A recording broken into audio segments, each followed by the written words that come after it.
Hello. Welcome back to I'm Working Late. Welcome back to the podcast. We have another guest episode we today. do. We have none other than Henry, that corporate lawyer. Welcome. Thank you for having me. You guys really are in sync with the intro. We basically eat. We sync up pretty often, don't we? We do. We're like twins. Anyway, lawyer by day, content creator by night. Welcome. Henry, you are a commercial corporate lawyer, 5 years PQE. It's great to have you on the podcast. Almost six. Almost six. Yeah, December the 17th. Oh, wow. Okay, Definitely not getting in that 25 rate. Yeah, definitely not. Yeah.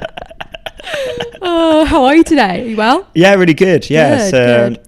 We've got the Christmas market being set up. We've got Yeah, autumn we leaves. do. Got the Yeah. autumn leaves. Yeah, Christmas market, which is kind of a nuisance when you're commuting. Yeah, or when Isn't you're it? working. Yeah. Quite the issue trying to navigate that. Yeah. With bags. The busy street. When Yeah. there's so many people. Or a suitcase. It's how I imagine. What are you bringing to people work? Yeah. What am I bringing? It's how I imagine people feel, like, you know, when you go on a holiday and it's tourist season and the locals say like, Yeah. oh, it's tourist season, Yeah. I need to get out, this is how I feel. Yeah. Yeah. Get out of the way. So Henry, first thing I want to ask you is, as a lawyer, you work in one of the most traditional rules heavy profession that we know. How did you end up going viral on TikTok? Yes, you are right. It's a very traditional profession that we are in, and we'll get into this later, but I did almost lose my job at one point as a result of, there's the hook for you for the social media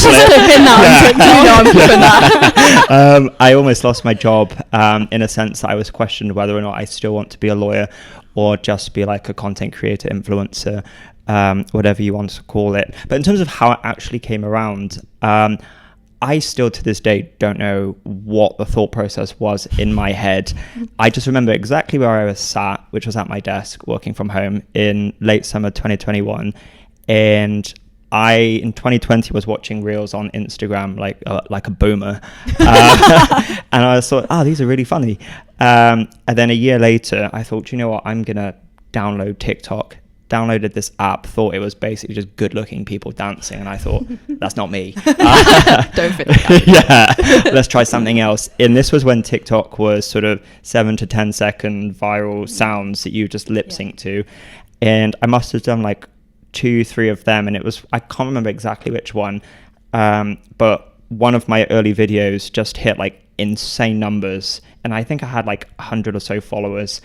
Maybe even less than that, and I posted this video, and then I went on a walk around the marina by where I live, came back, and I had like views for days. I thought, I'm famous. Yeah, should I hand my notice in now? And I just carried on doing it, and because I'm a middle child, obviously crave attention, so I just kept posting, and I really loved doing it, and the whole like creative side of it, which was so different to the day job. And I started sharing more and more, and then lawyers would DM me, or just general people with corporate jobs would message me on LinkedIn, Instagram, and just say, or they'd comment on the TikToks, like, oh mate, I really relate to this. I thought, I thought it was just me that felt like this. Then the more I shared, the more people kind of resonated, and then it started, I think it was within 6 months of doing it, LinkedIn reached out, and they're like, hey, do you want to do a brand collab? I thought, what do you mean? People get paid for this? And then I met some incredible people through that, and then you start to see the business side of it. Yeah. And then the rest is history, and here I am. Here he is. So taking it back to the start, what was your path into law? How did you get into it? My path was very traditional. Which is funny, we talk about being a traditional profession. I was very linear in terms of, I did my A-level law, and that came about because I remember I was choosing, when you get the timetable and you have to work out what you want to do and what fits where. I had one slot left to fill, and I recall Dad coming up to my room whilst I was pondering what the last one is going to be, and I thought, I can't do like physics or something, I've already got chemistry on the list, and Dad was like, what about law? I thought, Anthony, mate, do you know what? That sounds like a great All right. show. Yeah, I'll do it. I Sure. didn't do a GCSE in it. Let's have a look, see what happens. And then I did it at AS and A2, and I think I pretty much got full marks in both years. I thought, well, I must like this, must be relatively good at it. So I'll go on and do it at uni. Did my admissions test, went to uni, did law undergrad, and then I thought, well, there are only two options now. I'm a barrister or a solicitor. And then I just followed the path, graduated my undergraduate, didn't graduate with a training contract, but I thought, do you know, I need to get to that solicitor qualification. I need to do the LPC. So I self-funded the LPC, and I did that part-time whilst working full-time. That's a lot. As a That's paralegal. intense. Yeah, now that I look back, when other people That's a tell me lot. they do it, I'm like, hang in there. Yeah. It gets better because it's exhausting. Yeah, it's That's That's a tough. lot. We did it full time, We didn't did it we? full time. Yeah, I had Yeah. to quit my job at Tesco's. Really? I had to quit my job as a receptionist. Yeah. Yeah. We were employed. And it was So a you guys 0-hour later. contract. Yeah. I was just a casual worker. So I was like, Yeah. let's Gig go. economy. Yeah. So yeah, I did that, and then during my LPC and paralegal role, I got my training contract. So finished my LPC, packed up that paralegal role. Then I went to America for a few weeks because I didn't have the gap year between between A levels and undergraduate. But people still do that, don't Gap they? year. Yeah, that's still a thing. Yeah. Gap years, I think. Did you guys do one? No. No. We went straight We went from straight, Yeah, we went straight A levels, undergraduate, postgrad. We Yeah. boarded the train and Training didn't get off. contract. In it. We're still on the train. And there's been many crashes going on the train. It's derailed at some point. That's so funny. See you on the train. And then I just qualified, did my training contract, qualified, and that was a very traditional route. Yeah. Okay. Interesting. Yeah. So, you've kind of touched on it slightly, but why did you start creating TikTok content? Was it because you thought there was a gap or to be relatable? What was your sort of idea behind it? I had my older sister, I say older sister, she's 3 years older than me. She is by profession a graphic designer, her undergraduate, postgraduate, and she is now a full-time online gamer. So she lost her job in the pandemic and then started streaming on Twitch and creating TikTok content. So I was about 1 year PQE around this time in COVID, and she would be like, oh, that's just my job, but now I'm playing games for. And then she built this huge platform portfolio of like brands she worked with, games and stuff. I thought, that's sick. Yeah. So I'd always kind of been aware that you can have a career in this kind of space. But if you put us next to each other, you would think he's the lawyer, she's the creative, because that's just how we look and how we are. But I didn't ever think that I would be doing that. So there was no intention to ever become like verified on TikTok flex. Clang. Or like this become my full-time job, and like the lawyer just become the like side hustle. Essentially. It all just kind of happened. And I think for me, the content that I like create or the things that I talk about on panels and stuff all primarily stem from my own working experiences, particularly as a NQ and junior, in just kind of how difficult I found that space, because everybody else in the office seemed like they had their lives together. Everybody thought they seemed like they knew what they were doing. They were strutting around, they were doing things. And I thought, these people have their lives together, whereas I'm like fighting for my life to not like cry at any given second. And just the environment I was in just wasn't conducive to like good mental well-being. Like the support structure wasn't there. The partner I worked with, I hate saying worked for because it makes you sound like we worked together. And would just regularly question, like we'd be sat like this, he'd be like, oh, do you even have a brain? Like, why didn't you do this? I'm like, I would cry on the spot. Yeah, I was would like, actually mate, you sob. hired me. You tell me. Do you have a brain? Joke's on you. Because you're paying my bills, but thanks. But yeah, it was really uncomfortable, and I didn't like it at all because of how stressed and anxious it made me. Like, I didn't think I'd be throwing up in a freaking bathroom cubicle. Yeah. Like, I had a cubicle that I'd always go to because it was the most roomy one in the ground floor bathrooms. I thought, at least I've got space. Yeah. If I've got nothing, at least I've got space. Yeah, in it. And then I'd get a coffee, and I was drinking so much coffee because I wouldn't sleep at night because I was so stressed. And then whatever kind of has come off the back of the social media and the content space, I always try and cast it back to where this all started. And it started from that negative working experience, and to be able to turn something so negative into what has now been incredibly positive. And hopefully, like, at least makes one other person laugh, like, every day. Then I feel like I've done something kind of right, which I like. Yeah. I mean, you said to us off camera that you now work part-time. You practice part-time. Yeah. At what point did you realise... Imagine if I said, actually, you can't say that. That was off camera for a reason. Actually, you're not allowed to say, I'll bleep it out. Yeah, you've just ruined the whole They facade. don't know I'm part-time. They're supposed to think I'm full-time 24 hours. At what point did you think or realise that, okay, I can stop working full-time and, you know, I don't have to feel like this 24/7. Now I can do something that I really enjoy. Was there sort of a viral moment where you accepted, okay, I can actually do this? I think it still hasn't necessarily hit me that, like, this is essentially my job. Yeah. In a sense, because we are lawyers, we're kind of taught to be risk adverse, to mitigate any potential risks, and there's certainty and kind of stability and routine and stuff. But I think for me, in terms of when I was like, this is now my full-time job, is... I think from memory, it was the week... So my birthday is January the 5th, beginning of the year. And in that week, I broke up with my then girlfriend. I'd just turned 30.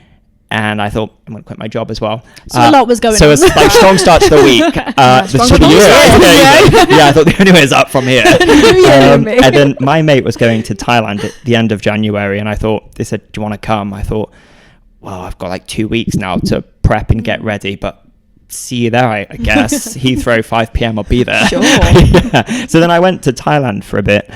And that sounds like a wanky thing to say, doesn't it? Yeah, quit my job and ran off to Thailand. What a wanker. And whilst I was out there, somebody from the TEDx team reached out and was like, hello, do you want to do a TEDx talk in Bulgaria in April? Wow. And I thought, I'm at some party in Chiang Mai in North Thailand. I thought it was a joke. So I'm there like, haha, lol, yes. Why the hell not? I've never done any public speaking before. No. And then I got back to the UK, and then the TED team were reaching out. We were coordinating things. They're like, what's your script? What's this? I said to my mate, who then went on to Australia, you know, that TED thing is happening. And I think at that point, I thought, okay, this is legit. Yeah. Like, there is something in this space. And then off of that, we did the Piccadilly Circus billboard. We were on that with Samsung, which was unreal. Is that really surreal? It was. Like, do you know what it was? I was like, a billboard. That's me. That's so funny. Yeah, that's unreal. And then after that, we were on Times Square billboard with Monday.com. And all these incredible Times things. Square. Yeah, I thought, I made it. And I just thought, well, there is clearly something in this. And obviously, as lawyers, one of the biggest things they teach us is commercial awareness and business, and understanding how business operates to advise clients accordingly. And then when you've kind of applying that commercial awareness then to your own, like you guys are doing it now with this, the podcast, like that is practical commercial awareness. And when you're looking at what's happening and you're looking at the numbers, you're looking at the opportunities, you can see like what to do, what's the next sort of step. You speak to people in this space that could say, have you thought about this? Have you thought about that? You then realize, well, actually, I'm not just making videos for me, it's a business operation. And kind of stepping more into that space, I was exposed to more people in the industry, and then you actually see the level of work that goes into it and what people do. I thought, do you know what? I spoke to my parents about it, and I think they weren't too shocked by it, because they were like, well, your sister's already left her job and she's an online gamer, so like get something new. But I think they were a bit, our son is going from being a lawyer to they still don't necessarily fully understand what we do unless they see something tangible. Like I've done interviews with, again, this doesn't sound like a dick, but with like the BBC and ITV on TV, or in the newspapers and stuff. When they see that, they think, oh, that's what he does. Or my dad was in the pharmacy not too long ago, and the pharmacist said, sorry, is your son this guy? Not the pharmacist. And Anthony was like, mate, can I get my prescription? Like, now he knows what tablets are. Leak that to the son. Joking, dad's absolutely fine. And I think, and I just think that's when I realized we can turn this into a business, and we can always go back to, as we were saying off camera, once you are qualified, no one can ever take away the fact that you have gone through those years of studies, you have put in the work, you have got that certificate from the SRA, the picture in front of the Law Society that says you are a qualified lawyer. And if you ever want to go back to it, you can. It may not be at the same level that you left, but I also think the legal profession itself will be at a different level when you kind of come back, because of the way things change and how fast things change. I think there's always opportunity there if you want it. Yeah, definitely. In terms of work and content, how have you ever had any negative reaction from like a workplace with your content? How long have you got? No, I joke. I also think it's one of those things that it is not going to be for everybody. Yeah. And that is completely fine. I'm sure I'm in a lot of group chats where my stuff has been sent and like, this guy's a dick, who does he think he is? But then equally, I'm sure I'm in group chats where people will send it to their friends and say, oh, this is so us, or relatable, this is how I feel. And that's kind of what I do this for, is to kind of create the community aspect of it. It's never necessarily been just about me and me wanting to gain traction or me wanting to get opportunities. It's always been a community-led thing to hopefully, and I'm just the face of that, and I probably won't be the face of it forever. There'll be somebody else that comes in because there are so many talented creators that also, if you look at how many now legal content creators there are so many people doing things in so many incredible ways that I think there is space, and it's going to shift how the profession looks, or how we look at the profession in terms of what's tolerated and what isn't, and where do we challenge. But in terms of my own personal experiences, yeah, absolutely. We spoke about the billboard thing earlier in Piccadilly Circus, and for that day, of course, I had to take the day off work and took my annual leave. I'm contractually entitled 25 days a year, and I'm going to be using one of them. And of course, people ask, like, oh, what are you doing with your afternoon? I was like, oh, I'm off to London. Oh, what are you doing in London? Oh, I'm going to be on. Like, I'm just doing some work, like with some friends and stuff. Work. Just and I was like, well, I'm going to be on Piccadilly Circus billboard, actually, if you must know. Twisted my arm. I have to tell you. If I have to tell. Absolutely drag it out of me. I'm on a billboard. See you tomorrow. I'll show you the pictures when I'm back in the office. And I recall them being called. My then head of, this was when I was in-house, my then head of legal initially was very supportive and would send TikToks and reels like, oh, this is so funny, like you should do something like this, la la la la la. Still have that WhatsApp archived just in case I ever need it. And not that there's anything controversial in there.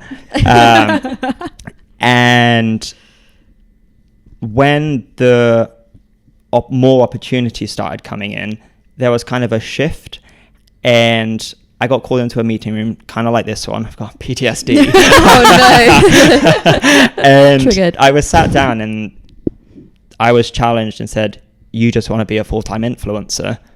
And in my head, I was thinking, "Oh no, sounds like a hard life." Joking. Yeah. I'm so scared. And I just thought, well, that's never been something I've actively communicated. That's never something I wanted. everything that I do is in my own time. I'm basically working 2 full-time jobs that I really enjoy doing. Yeah. And I was asked, well, it's daylight in your videos. You have to be filming in work time. And I thought, I'm sorry to be flippant, but Yeah. it's summer right now and the days are long. It's like 7 till 10 sunlight. So I'm filming before work. I'm Yeah. filming after work. I'm filming on weekends. I'm posting in my lunch break. You might be scrolling in your lunch break. I'm editing and posting. How I choose to use that time is of my own accord, in the same way you're free to use your own time in your own way. And then it just became more and more of that and more challenge. And it got to the point where I just thought, I can't do both of these in a sustainable way for my own sort of well-being. I'm going to burn out. I'm not able to give both of these things that I love doing the level of attention that they need to kind of be at the level that I want to progress to. Something has to give, and it was affecting my actual life. My other life. Yeah, my ego. secret life. Because I didn't have time to hang out with anybody, do anything, see people, because I was so busy either filming or doing like my day job. So I just thought, I spoke with my parents and I thought, if I don't do this now, I may lose something that I love doing so much. Yeah. Nothing in my sort of career has ever given me as much fulfillment as this has done. I don't want to stop doing this. And I also hate being told I can't do something. And when I had so many people saying, don't quit the job, what will people think of you if you like just leave? You'll never be professionally taken seriously ever again if you do this. And I was like, oh, well, do you know what? I'm going to do it then. Let's see what happens. Realistically, what is the worst that's going to happen? I just go back and if someone will have me, I do my job, because I'm actually like a good lawyer. Yeah. By the way, I am actually a good lawyer. If any clients are looking to hire me, good lawyer. Good. I really enjoyed it, but I just thought, I need to do this. And now I work with the Law Society direct. I do training courses with them. I work with law firms. I speak at legal events. So whilst I may not be practicing in a traditional sense all the time, I'm still practicing part-time and still very much heavily involved within the profession. So on the topic of content, which is the topic of the episode. The reason you're here. How do you choose the themes that sort of align with your profession? Because I feel like there's so much to talk about and you can say so much. How do you keep it interesting and entertaining? How do you come up with your ideas and making sure that you're not kind of just repeating something you've already made? Yeah, I think my notes app is heavily hammered in my iPhone and my iPad. That's where I put most things. I recently got an iPad. Sorry, Chad, I know I sound like a boomer, but oh no, you got an iPad. I've never had an iPad before, and I've always thought people who have iPads have their lives together. Yeah. So have you seen the thing? And it's like a girl can turn up with an iPad at a fashion week, and like people will think she's got something to do with the event. Like they just make you look so important. And I love you've it. got an iPad. I have an iPad. I love it. And the pen. Yeah, I've got the pen. Yeah. The Pencil, extra sorry. 120 quid for the pencil. They're like, do you have want the it. pencil back? People used to like use that to make their notes at uni. Yeah. And I was thinking, oh gosh, I've just got my MacBook. Yeah. I need to be Fine. aesthetic. But honestly, my life has never been more organised. Really? The iPad comes everywhere with me. It's in my Does bag it? now. It's off camera if anyone wants to see my iPad. What colour is it? I got the grey. Yeah. Grey. Yeah. iPad reveal. Yes, page grey. Sorry, forgive me, Apple. Sorry. Yeah. You're right. Do you have a case on it? I do. I got the keyboard case. Yeah, because man said productivity. Yeah. But I got my ideas. Yeah, I just put them into my iPad and things. Now everything is organized, and I put stuff in that I have personally experienced. But I wouldn't. One of the things I always try and avoid is anything personal. I remember actually about that job when they questioned whether or not I wanted to be an influencer or just a lawyer, because it's bizarre, you can't do both. You can't have a life outside of, do you guys just want to be podcasters or do you want to be lawyers? And I have all of my content ready, and I had the draft ready to go. I just had to press post. This was around Christmas time, and we were all at a team Christmas lunch, and I just pressed post on the video because This when it's time to go. It's got to be up. It's got to be up. Yeah. 12. Yeah, get it up, get it live. I'm a one-man band. I have to do this. My analytics say Yeah, now. now or never. And it was about when you're in the office and somebody's just like profusely coughing and they shouldn't be in the office. Me today. That's what I'm saying over here. And what I didn't realize that somebody in our team had a really bad tickly throat and were coughing. Oh, no. And they thought that this video was about them, that I'd probably gone all the way back home, filmed a bit, Imagine. came back to lunch, really committed to the bit. And You had to get the view. innit? So that's where my inspo comes from. and I didn't think anything of it because I just posted it as if I ordinarily would. Yeah. That I'd filmed probably about a week or so in advance, and I got pulled aside and like, oh, by the way, you've really upset X. Linda has a cough. And, Upset. and Linda, sorry, my head went straight to the traitors then. And I profusely apologized, of course. There was obviously no intention to make fun of Yeah. somebody who's got a cough. And I always try, I never use people's names. I will never reference firms. Or if somebody gives me a story, they're like, oh, mate, make some content around this. Because a lot of content does come from people emailing or DMing me. They're like, oh, mate, this happened today. And I'm like, oh, that's funny. Like, we could probably do something with that in a couple of weeks' time. But it's never to make anybody feel awful. Again, it's all been around community, inclusion, and making people feel seen, and just challenging behaviors that we see in the profession that have always been tolerated, and you just think, why is this being allowed? Why has nobody ever called it out? And I like to use humor as a way to deal with things that make me feel uncomfortable, and that's Yeah. where it's probably a coping mechanism. That's kind of where it all comes from. So with what you post, how do you decide what to post? And also, who films it? Are you Who does film it? who Like films the your ones where content? you're running through a field. Yeah, Theresa May, she's running with me in a field of wheat. So that was a niche joke. If no one's seen that meme or anything. Yeah. You get it. We understand the point. you had to be really confident to say that.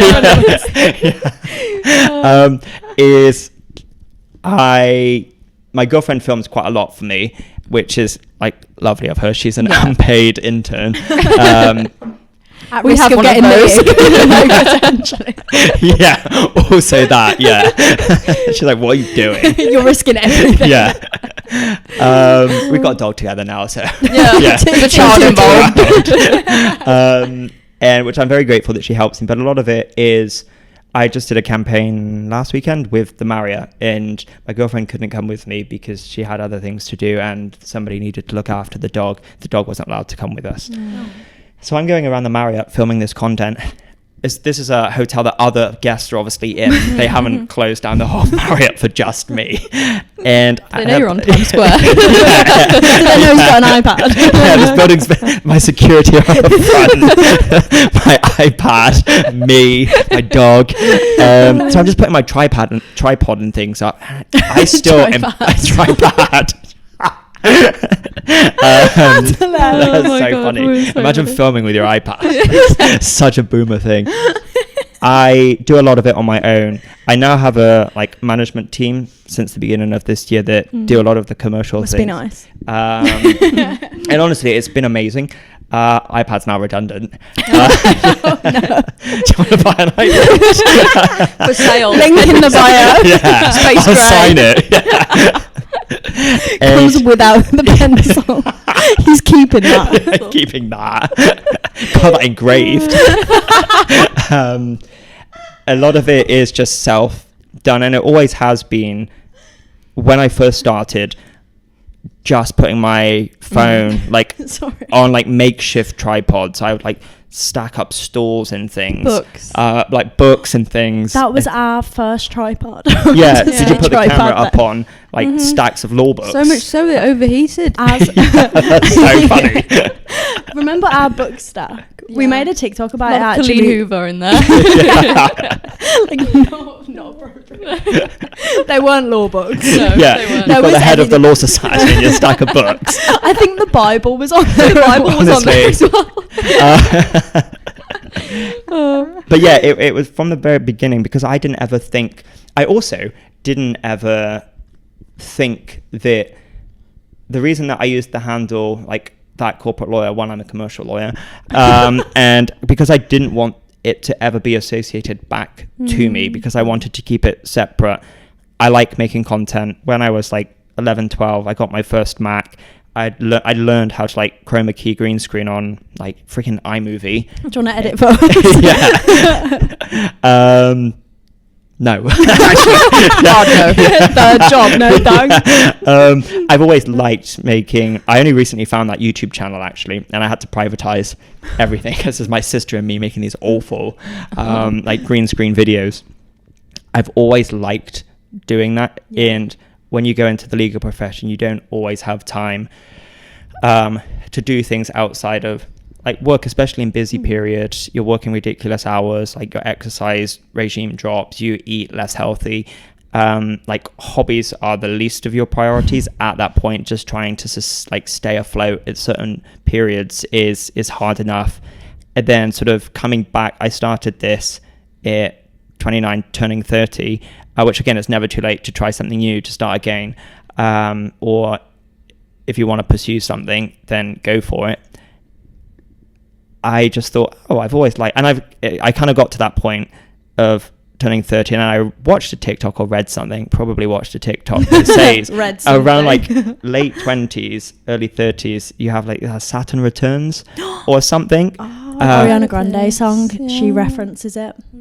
It's a thing. Sorry, and it's also in a song. It's a thing that you kind of circle back, sorry for the corporate jargon, but you kind of come back to all of the things that you liked doing. As a child, or you kind of find, sorry for any astrologists, I'm butchering what the Saturn Returns is, but you kind of have this moment where you kind of start reflecting and you want like a big change, whatever that change is for you.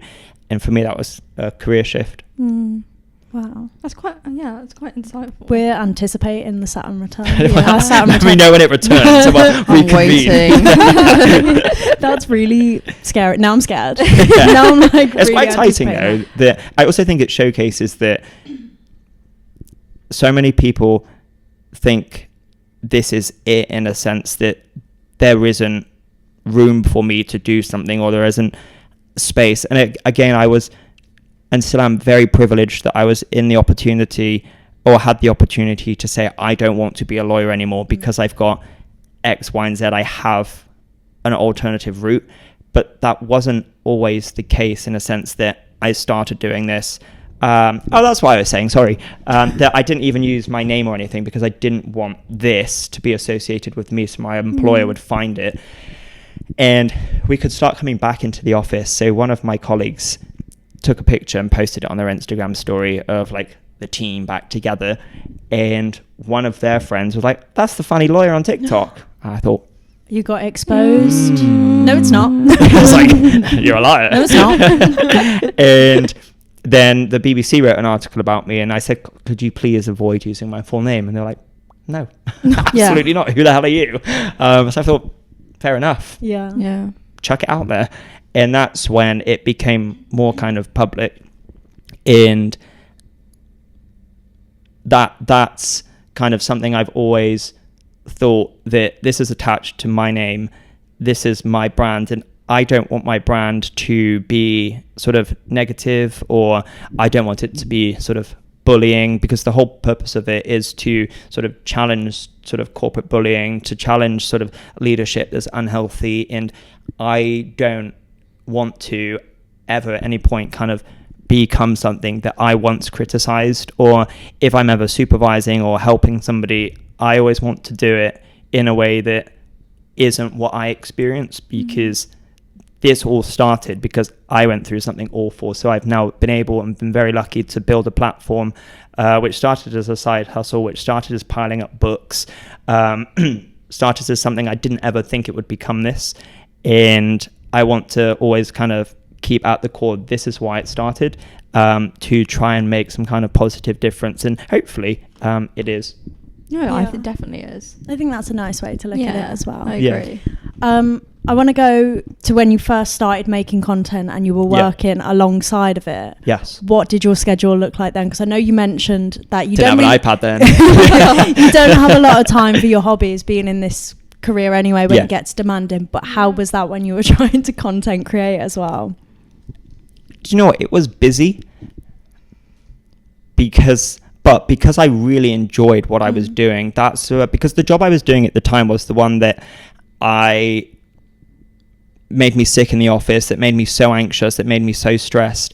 Being able to create was actually really fun. It's something that I looked forward to doing. It was one of my best mates started, I think, a couple of months before me, a year before me, and he's now one of my absolute best mates, getting married next year. Just a chap in LA, and we became pals, and now every year him and his girlfriend come to London. We meet up in LA every April to go to Coachella. We hang out, we cross paths because of this platform that we were on. The opportunities that have come, the people that I've been able to meet have all come through kind of sharing like personal stories that were kind of quite vulnerable. And I'm so glad that I used that time back then to create this content. But no, absolutely, it wasn't easy to do basically what became two full-time jobs, probably similar to you guys with the podcast, and finding the time to edit, because people think that let's just take this podcast for example, it's just we sit down and we laugh and we joke and talk about things for however long. But there's the planning, you guys have to get your questions for whoever your guest is, the editing, and similar with what someone would see as like a 60-second TikTok, 2-minute reel. That takes a lot, like scripting, planning, editing, and it's I didn't realize that until I got into this space. So it was quite time consuming, but for me it was a safe space to kind of escape my daily kind of existence as a lawyer kind of back then that sort of wasn't healthy for me. In terms of, you've mentioned it a bit, really, how many doors it can open having an online presence? I mean, Times Square is open. How many billboards you can get on? I think that it's one of those things that you don't know who is watching, you don't know who is listening, you don't know who is reading. And it's almost like going into a networking event in a traditional sense, that you don't know who necessarily is going to be there and who you speak to. But if you're not there, nothing is coming your way if you're not in those rooms. And for me, it's opened so many doors, like commercial opportunities, friends. I wouldn't be sat here chatting to you guys if it wasn't for me kind of building an online presence. And I am a massive advocate for, if that's something you want to pursue, then absolutely go for it, because you never know kind of where it's going to lead you. What do you think the biggest tip is for that, for content creation? I see a lot around just post the content, just post the video. But I whilst I agree in principle with the sentiment of it, I do think it's not necessarily just a case of post that first video. Of course that's gets the ball rolling, but it's the consistency, the showing up, it's the engaging, it's the whole like shebang of doing it, because it's not easy. To kind of keep going and to be cringe and to be sort of relentless, because it's hard when your colleagues may see your stuff. They're like, why are you posting like your gym workouts on the internet? Well, because they love doing that and they want to build a community around it. Why shouldn't they? Why are you doing a podcast? Well, because I want to. I like talking to people. I like listening. I want to hear what people have to say, and it's kind of ignoring all of the noise around it and just doing it because you want to do it. I also think, and not everything has to be monetized. You can do something, create whatever it may be for the joy of doing it. But for the love of the game. You got all your good equipment now there, so you're locked in. But I would say my biggest thing in terms of actually posting is, particularly in a traditional profession like what we're all in, is if I ever feel slightly nervous about something, or if I have to double check with somebody, do you think I should post this? I'm not posting it. If you have any gut feeling that this probably, regardless of it's like could potentially go viral because of what you're saying, if you're saying like a hot take or something, I just wouldn't do it. Yeah. Okay. Good advice. Do you want to go on to the next section that relates to that? Okay, we have a quick Oh. fire. I feel like that segued quite nicely. And Do you have a little did, jingle so- for the transition? You know, like I'll on put Hot one Wings. in. Yeah. I'll put one in, Like don't our worry. Hot Wings kind of scenario. I'll do it. Don't Transition worry. now. So we have a quick fire. We love doing quick fires. We do with quick every fire, guest. yeah. Okay. Yeah. It's our thing. So I'm going to ask you, Henry. Yeah. It's a post it or a don't post it. Okay. Okay. Yeah. Are you ready? For whenever you're ready. Okay.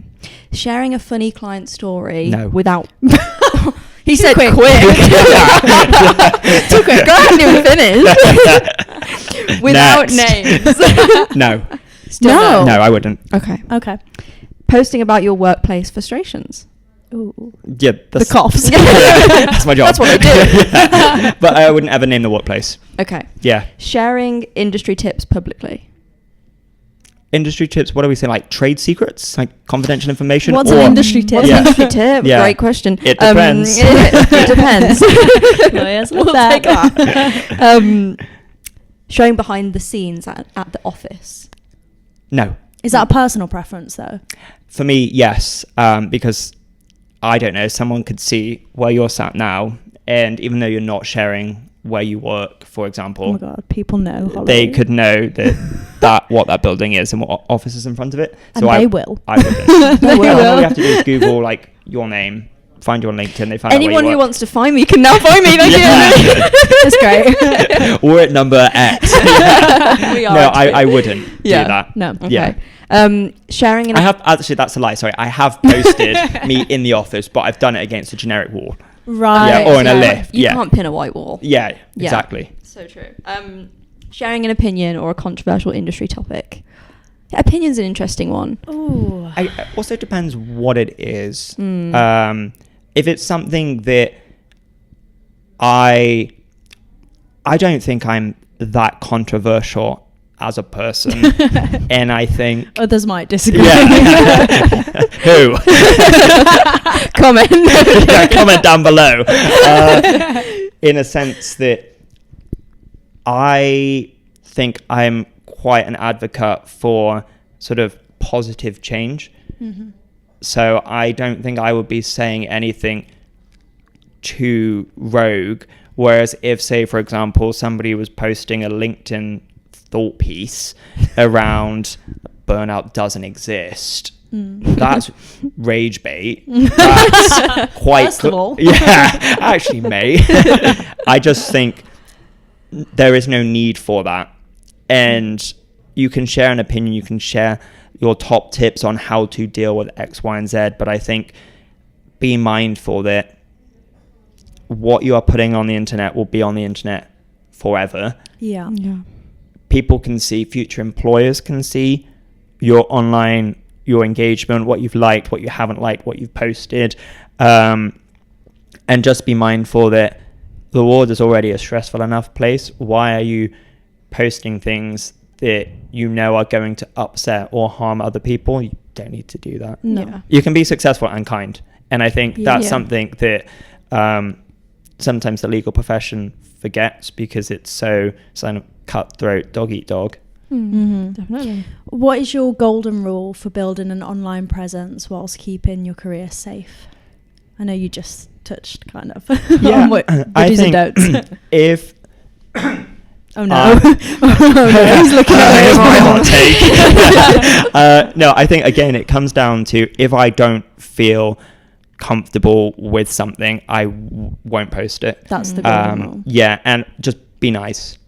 Be Okay. kind. Yeah. Be kind. I used to always say that in the first season, didn't I? Yeah. Whenever Holly would be like, "What's your advice?" I was like, "Be kind. Just be kind. Be so Yeah. nice, guys, Yeah. to everything. Be kind." Yeah, and I think you can still be firm. You can still be like put your boundaries in, but you don't have to be Yeah. rude, malicious. There is enough room for everybody to be successful. Yeah. Yeah. There's ways to go about things. Agreed. Well, thank you so much for joining us. Thank you, Henry. Thank you for having me. Do you Yeah. want to let everyone know where they can find you? You want to plug your socials, basically? Yeah, sure. You can find me. I have a website now, so you can find me at. Congrats. Yeah, He's on thank the you. web. Yeah, on the www. You can find me at henrynelsonCase.com, I think, or at That Corporate Lawyer on socials, or my full name on LinkedIn. will Full be name in the available to description. search. Yeah. Since the BBC meant we had to do that. Yeah, but no, thank you, Henry. It's been a No, pleasure thank you for having having you me. and chatting Yeah. with you. Thank you so guys. much, and see you later. Bye. Cheers.